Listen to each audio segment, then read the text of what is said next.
Good day, viewers. I'm Reverend Father David Mary Odunsi from the Catholic Diocese of Ijebu-Ode. Please join me in this Lenten reflection for the fourth Sunday of Lent. The fourth Sunday of Lent is traditionally celebrated as the Laetare Sunday, that is, the Rejoicing Sunday, because of the tone of joy in the entrance antiphon and the Gospel reading.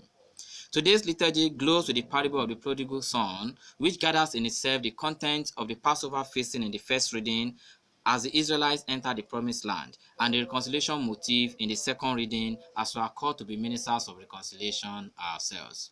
Actually, the whole of Luke chapter 15 is devoted to God's love for sinners in three parables, each of which ends with a tone of joyful celebration. The parable of the lost sheep, of the lost coin, and of the prodigal son. For these parables alone, the Gospel of Luke will continue to be an eternal book of reference. Today's parable of the prodigal son is already well known, and so we highlight just a few points. In the first place, Jesus told this parable to reprove the self-righteous scribes and the Pharisees who objected to his gentle disposition towards sinners. We see this attitude displayed by the elder brothers towards the end of the parable, an unchristian attitude we ourselves must guard against. In the second place, what the younger brother did will be termed an abomination in many cultures, demanding for his own share of the inheritance even while the father was still alive. As if that was not enough, he gathered all he had got and went away and lavished it in a life of reckless living, for which reason the parable is called the parable of the prodigal son. However, I think a better title for this parable is the parable of the prodigal father, who was actually more generous and prodigal with his mercy.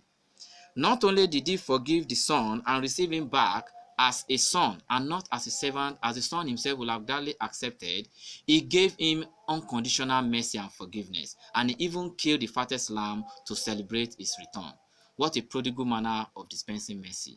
St. John, in his first epistle, chapter 3, verse 1, captures this very well when he exclaimed, "What manner of love the Father has lavished upon us, that we are called the children of God," and that is what we are.